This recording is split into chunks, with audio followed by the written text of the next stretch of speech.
December 23, 1948, 12:01 a.m.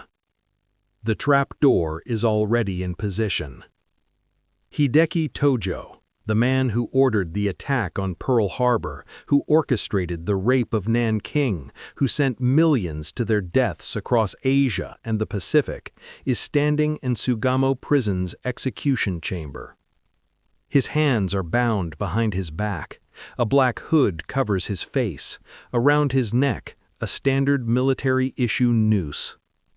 But here's what makes this execution different from every other war criminal hanging efficiently, without the contamination of empathy or doubt. Tokyo, October 1941. Hideki Tōjō, now a full general, is appointed Prime Minister of Japan. This isn't a political appointment, it's a military one. The emperor and his advisors need someone who will execute the military's agenda without hesitation or political maneuvering. They need a razor. They get exactly what they asked for. Within weeks of taking office, Tōjō makes the decision that will define his legacy and doom his nation. He authorizes the attack on Pearl Harbor. December 7, 1941. Japanese carrier aircraft strike the U.S. Pacific Fleet in Hawaii. 2,403 Americans die. 8 battleships are sunk or damaged. America enters World War II. Tōjō addresses the Japanese people on radio, his voice flat and emotionless. The die is cast. We will fight until victory or until the last Japanese soldier falls. But Pearl Harbor is just the opening move. What comes next reveals the true scope of Tōjō's systematic approach to brutality. The expansion, January to June 1942. In 6 months, Japanese forces conquer an area larger than the continental United States. Hong Kong, Singapore, the Philippines, Burma, the Dutch East Indies, French Indochina. Tōjō oversees it all from Tokyo, signing orders, approving operations, managing the logistics of a military machine that stretches across half the Pacific. And in every conquered territory, a pattern emerges. It's not random violence, it's systematic subjugation implemented with bureaucratic precision. The Three Alls policy. In China, the Japanese military implements what they call Sanko Sakusen, the Three Alls policy: kill all, burn all, loot all. This isn't hyperbole, it's literal military doctrine approved by Tōjō's government. Between 1941 and 1945, an estimated 2.7 million Chinese civilians die under this policy. Entire regions are depopulated. Villages are systematically destroyed, not in the chaos of battle, but as deliberate policy. Soldiers carry printed instructions on how to efficiently eliminate civilian populations suspected of supporting resistance. Tōjō's role isn't direct. He doesn't personally strangle Chinese villagers. His innovation is creating a system where such atrocities become routine administrative tasks. Field commanders file reports. Villages pacified, 47. Enemy combatants eliminated, 1,200. Suspected sympathizers eliminated, 3,400. And Tōjō stamps them approved without ever seeing the bodies. The Bataan Death March. When American and Filipino forces surrender in the Philippines in April 1942, 76,000 prisoners of war are forced to march 65 miles to prison camps. No water, no food, no medical care. Anyone who falls is bayoneted or shot. Between 5,000 and 18,000 Filipino prisoners die during the march. Between 500 and 650 American prisoners die. The survivors described Japanese guards bayoneted men for sport, beheading those too weak to walk, burying wounded soldiers alive. When reports of the march reach Tokyo, Tōjō's response is documented in cabinet minutes. Prisoners who cannot march are a logistical burden. Field commanders acted appropriate given resource constraints. No horror, no remorse, just logistics. Unit 731, The Science of Atrocity. But perhaps the most chilling example of Tōjō's systematized brutality is Unit 731, Japan's biological and chemical warfare research program in Manchuria. Under the command of Surgeon General Shiro Ishii, Unit 731 conducts experiments on living human subjects. They call them maruda, logs, not people, logs. The dehumanization is built into the language. The experiments are medieval in their cruelty. Vivisection without anesthesia to study organ function, pressure chamber tests to see how much atmospheric change humans can survive before their eyes pop out, deliberate infection with plague, cholera, and anthrax to test disease progression, frostbite experiments where limbs are frozen and then shattered like glass. At least 3,000 people die in these experiments, possibly as many as 10,000, men, women, children, Chinese, Russian, Korean, and Allied prisoners of war. Tōjō knows about Unit 731. He approves its budget. He reviews its reports. When the program requests more logs, additional prisoners are transferred from regular detention facilities. His documented response when briefed on Unit 731's work: continue research, results are strategically valuable. 3,000 people tortured to death in medical experiments, and Tōjō sees it as a line item in a budget report. The Comfort Women System. Simultaneously, Tōjō's government implements another systematic atrocity, the military sexual slavery system, euphemistically called comfort stations. Between 50,000 and 200,000 women, mostly Korean, Chinese, and Filipino, but also Dutch, Indonesian, and others, are forced into sexual slavery to service Japanese troops. The system is organized like any other military supply chain. Quotas are set, women are requisitioned, transport is arranged, medical inspections are scheduled. The women are raped dozens of times per day. Many die from abuse, disease, or suicide. Survivors carry physical and psychological scars for life. Tōjō's government creates the bureaucratic framework for industrial-scale rape. Forms are filled, budgets are approved, reports are submitted, and Tōjō signs off on all of it, treating the sexual enslavement of thousands of women as a morale and hygiene issue for his troops. No moral consideration, no human empathy, just efficient administration of horror. By 1945, Tōjō's system has killed an estimated 6 to 10 million people across Asia and the Pacific. The exact number is impossible to calculate because the brutality was so widespread, so systematic, that bodies were often never counted, never buried, never identified. But the thing that makes Tōjō unique among war criminals isn't the scale. It's the cold, bureaucratic efficiency. He turned atrocity into paperwork, and he never showed a moment of doubt. August 15, 1945. Emperor Hirohito's voice crackles over radio across Japan. The war situation has developed not necessarily to Japan's advantage. It's the most understated way possible to say we've been utterly defeated. 2 atomic bombs have destroyed Hiroshima and Nagasaki. The Soviet Union has invaded Manchuria. American forces are preparing to invade the home islands. Japan has no choice but unconditional surrender. Hideki Tōjō, who resigned as prime minister in July 1944 after the fall of Saipan, but remained influential in military circles, hears the emperor's broadcast in his Tokyo home.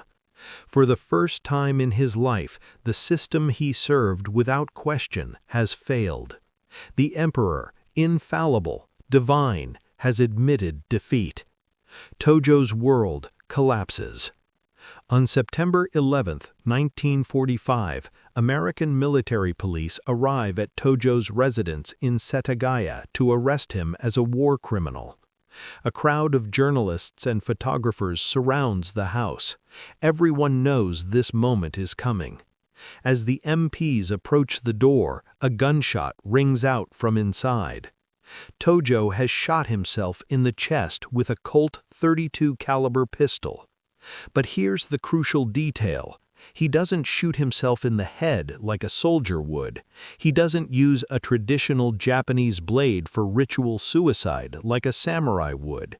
He uses an American pistol and aims for his heart, and he misses.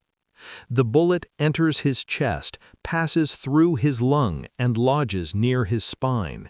It's a mortal wound, but not immediately fatal. He's conscious, bleeding, in agony. American medics rush in. They find him slunked in a chair, blood soaking through his white shirt. One medic later recalls that Tōjō's first words after shooting himself were, "I am sorry it is taking me so long to die." The Americans don't let him die. They perform emergency surgery, transfuse his blood, save his life, not out of mercy, out of necessity. General Douglas MacArthur, Supreme Commander of Allied forces in Japan, has made it clear. Tōjō must stand trial. He must face justice publicly. So they patch him up, restore him to health, feed him, guard him, and prepare him for the reckoning. The Tokyo Trials, May 1946.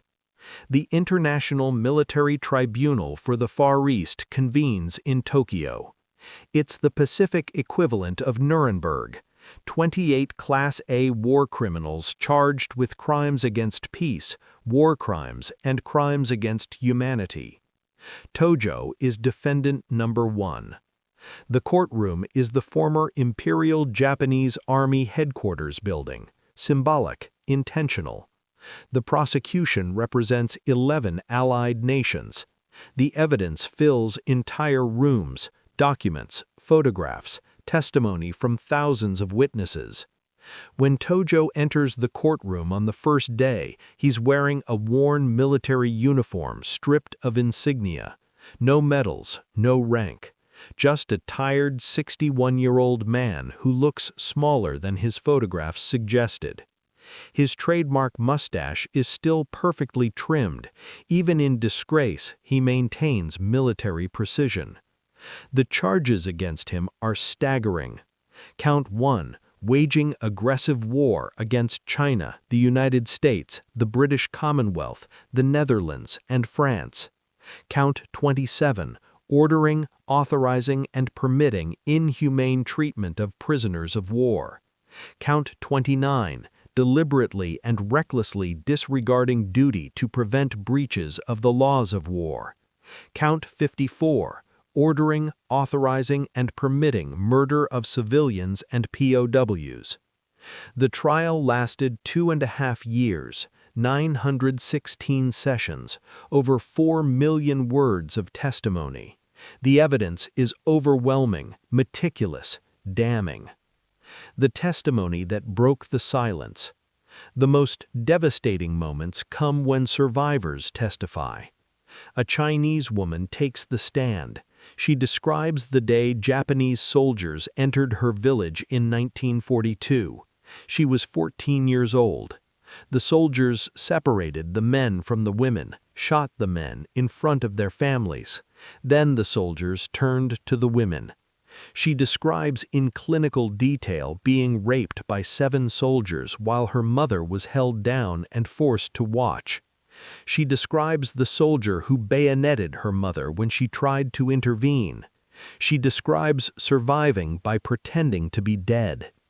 The courtroom is silent. Translators struggle to maintain composure. Some witnesses openly weep. Tōjō sits motionless. His face shows nothing, no emotion, no recognition. He stares straight ahead like he's listening to the weather report. An Australian POW survivor of the Burma Railway testifies next. The Burma Railway, the death railway, where 90,000 Asian laborers and 12,000 Allied prisoners of war died building a supply line for the Japanese military. He describes men dying of cholera, dysentery, starvation. He describes beatings for working too slowly. He enforced beam. 7 Buddhist priests chant sutras. The condemned men are allowed to speak final words. Tōjō's final statement is 3 words, Tennoheka Banzai, meaning, long live the emperor. Even at the moment of death, he cannot break from the programming. His entire identity is wrapped up in service to a system that has already discarded him. The executioners, American military personnel trained in standard hanging procedures, place black canvas hoods over each man's head. The hoods are meant to spare witnesses the sight of faces during strangulation, but they also serve another purpose. They dehumanize, make the condemned less than human, just bodies to process. Tōjō stands rigid as the hood descends. The noose is positioned around his neck. Standard military execution protocol calls for the knot to be placed behind the left ear. When the trapdoor drops, the knot should snap the neck at the second cervical vertebrae, causing instant unconsciousness and death within minutes. Should. But that's not what happens to Hideki Tōjō. 12:01 a.m., December 23, 1948. The executioner pulls the lever. 7 trapdoors drop simultaneously. 7 bodies fall. The sound is like thunder in the confined space, wood slamming, ropes snapping taut, the sudden collective gasp from witnesses who weren't prepared for the violence of it. But something goes wrong with Tōjō's drop. In a properly executed military hanging, the condemned falls approximately 7 to 9 feet, enough distance for the sudden stop to break the neck cleanly. For a man of Tōjō's weight, approximately 140 pounds, having lost significant weight during imprisonment, the drop should be calculated precisely, 7 feet 9 inches for optimal neck break. Either the calculation is wrong, or the rope is improperly measured, or, as some witnesses will later claim, the execution is deliberately botched. Because Tōjō doesn't die instantly. The rope arrests his fall with a violent jerk, but the angle is wrong. The knot doesn't snap his spine cleanly. Instead, it compresses his windpipe, crushes his larynx, and begins the slow process of strangulation.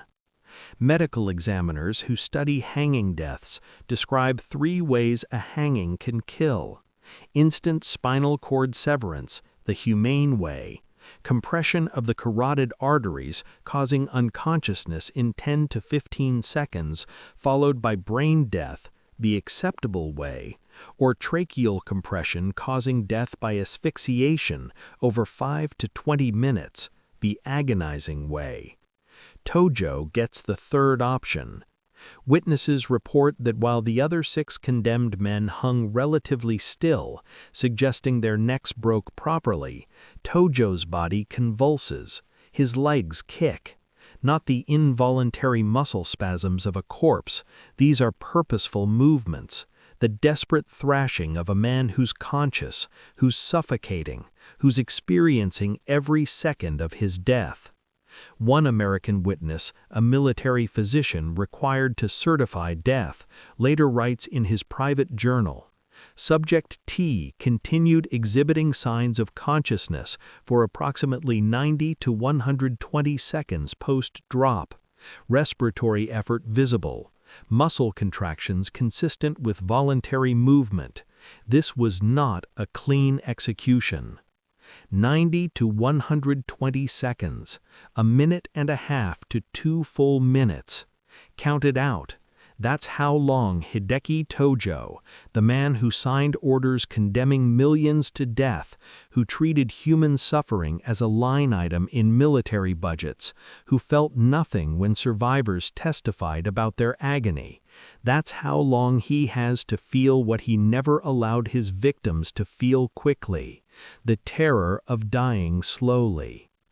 The protocol requires the bodies to hang for 20 minutes before physicians can officially pronounce death. This ensures complete cessation of all brain activity. During those 20 minutes, witnesses are required to remain in the chamber. The silence is suffocating. No one speaks. The only sounds are the creaking of ropes, the occasional shuffle of feet, the scratch of pens as official observers take notes. At 12:21 a.m., physicians examine each body. Tōjō is officially pronounced dead. His body is removed from the noose. The body and the ashes. Under the tribunal's orders, the bodies of the executed war criminals are to be cremated immediately and the ashes scattered to prevent them from becoming sites of nationalist pilgrimage. American military personnel transport the 7 bodies to a crematorium. Each is photographed for official records, proof of death to show skeptical parties that the sentences were carried out. The photograph of Tōjō's body reveals the brutality of his execution. His neck shows severe bruising and rope burns. The angle of his head indicates the hanging caused significant soft tissue damage and vertebral displacement, but not the clean C2 break that would have caused instant death. He strangled, slowly, consciously. The bodies are cremated together. The ashes are mixed, intentionally, so no one can separate Tōjō's remains from the others, and then loaded into military vehicles. In the pre-dawn darkness of December 23rd, American personnel drive to an undisclosed location and scatter the ashes. The official record states only, "ashes disposed of in accordance with tribunal directives." The actual location is never made public. Some reports suggest the ashes were scattered at sea. Others claim they were mixed with animal remains and dumped in a landfill. Either way, Hideki Tōjō, who spent his life pursuing honor and glory, who believed his name would be celebrated in Japanese history as a loyal servant of the emperor, ends up as anonymous ash scattered in an unmarked location. No grave, no memorial, no place for his descendants to honor him. Complete erasure. The international response. News of the executions spreads globally within hours. Reactions split along predictable lines. In allied nations, there's grim satisfaction. The New York Times runs the headline, "Tōjō and 7 others hanged as war criminals in Tokyo." The article describes the executions as the final chapter of justice for the Pacific War. In Japan, the response is more complicated. Some see the executions as justified, righteous punishment for the military clique that led Japan to destruction. Others view them as victor's justice, a show trial conducted by occupiers with predetermined outcomes. Emperor Hirohito, granted immunity and allowed to remain on the throne, says nothing publicly about the executions. Privately, according to later accounts, he expresses relief that Tōjō never implicated him. The uncomfortable questions. 7 decades after Hideki Tōjō's execution, the questions remain. Was this justice, or was it revenge dressed in legal robes? The factual answer seems straightforward. Tōjō was convicted by an international tribunal following due process. He was allowed legal representation. He testified in his own defense. The evidence against him was overwhelming. The sentence, Death for crimes against humanity was proportional to his crimes. By any legal standard, justice was served. But here's the uncomfortable truth that keeps historians arguing. The Tokyo trials were conducted by the victors, imposed on the defeated, with rules written by those who won the war. The emperor, arguably more responsible than Tōjō for Japan's aggression, was granted immunity for political convenience. Was Tōjō a scapegoat, or was he exactly what he appeared to be, a war criminal who earned his execution? The evidence suggests both things can be true simultaneously. The systematic mind. What makes Tōjō different from other war criminals, what makes his story particularly chilling, is his complete lack of emotional engagement with morality. Hitler was driven by ideology and hatred, Stalin by paranoia and power, Pol Pot by utopian delusion. These men had twisted moral frameworks, but they had frameworks. They believed, in their sick way, that they were building something better. Tōjō had none of that. He had only duty. When confronted with evidence of mass murder, systematic rape, biological experiments on living humans, his response was never, "This is justified by our superior ideology," or "This serves a greater good." His response was simply, "I followed orders, I did my duty." He treated morality like it was irrelevant, not evil, irrelevant, beneath consideration. The system gave orders, he executed them. That was the beginning and end of his thought process. This is what makes him terrifying. He's proof that you don't need to be a monster to commit monstrous acts. You just need to be a perfectly obedient cog in a monstrous machine. The legacy of bureaucratic evil. Hannah Arendt, writing about Nazi war criminal Adolf Eichmann, coined the phrase "the banality of evil." She described how ordinary, unremarkable people can commit extraordinary atrocities simply by following procedures, filling out forms, and never engaging with the moral weight of their actions. Hideki Tōjō is the Pacific War's embodiment of that concept. He wasn't a sadist who enjoyed suffering. He was a bureaucrat who processed suffering. Torture wasn't a passion, it was a policy. Genocide wasn't a goal, it was a strategic objective approved in committee meetings. The victims weren't people to him, they were statistics in reports, numbers to be managed, problems to be solved through efficient application of violence. This is the lesson the world refuses to fully internalize. The greatest atrocities aren't committed by cackling villains. They're committed by serious men in neat uniforms who genuinely believe they're just doing their jobs. The question of the execution. So when Hideki Tōjō strangled for 90 seconds at the end of a rope, dying slowly while his victims never got quick deaths, was that poetic justice, or did it undermine the moral authority of the tribunal? The answer probably depends on who you ask. For the survivors of Nanking, the Bataan Death March, the Comfort Stations, Unit 731, for them, Tōjō's painful death was a fraction of the agony he inflicted. It was insufficient, too quick, too clean compared to what their loved ones endured. For legal scholars concerned with the precedent, the botched execution was troubling. Justice should be precise, clean, professional. Making a condemned man suffer unnecessarily, even accidentally, taints the moral clarity of the sentence. For the American executioners that night, whether they intentionally miscalculated the drop or whether it was genuine error, we'll never know. The official records say only, sentence carried out in accordance with tribunal directives. The thin line. Here's what we can take from the execution of Hideki Tōjō.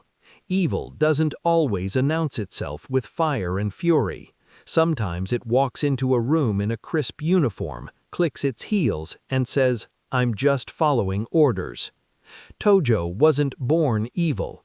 He was born into a system that rewarded obedience above morality, duty above empathy, efficiency above humanity, and he excelled in that system precisely because he never questioned it. The distance between ordinary person and architect of genocide isn't as far as we want to believe. It's just a series of small choices. Follow orders without questioning them. Treat human suffering as an administrative issue. Convince yourself that doing your duty absolves you of moral responsibility. By the time you're signing execution orders for thousands, by the time you're approving budgets for biological weapons testing on living humans, by the time you're organizing industrial-scale sexual slavery, by that point you're so far down the path that you can't even see where you made the wrong turn. The arc bends slowly. On December 23, 1948, at 12:01 a.m., justice came for Hideki Tōjō. It came slowly, it came painfully, it came imperfectly. But it came. The man who spent his career treating human life as expendable, who signed orders condemning millions to death without ever confronting the reality of their suffering, finally experienced a fragment of what he inflicted. He died not as a samurai in honorable ritual suicide, the death he imagined for himself. He died as a common criminal at the end of a rope, administered by his enemies, his body cremated and scattered like refuse. No honor, no glory, no legacy except as a warning. The mass graves across Asia are still being excavated. The comfort women survivors, those still alive, still demand apologies that Japan struggles to fully give. The descendants of Unit 731's victims still seek acknowledgement of what was done to their ancestors. Tōjō's execution didn't undo any of that. It didn't heal the wounds. It didn't bring back the dead. But it did something perhaps equally important. It established that following orders is not a defense, that duty to a system does not absolve moral responsibility, that even the most powerful military leaders can be held accountable for their actions. Tōjō believed he was invincible because the system he served was invincible. He was wrong. The system fell. He fell with it. And in those 90 seconds at the end of a rope, as he strangled and thrashed and finally understood what it meant to die helplessly at someone else's hands, perhaps, just perhaps, he finally understood what he'd done. Probably not. Men like Tōjō rarely achieve that kind of clarity. But we can hope that in those final moments, as consciousness faded and the mechanical obedience that defined his life finally shut down, some small part of him realized he wasn't a loyal servant. He was just a murderer who filled out the paperwork correctly.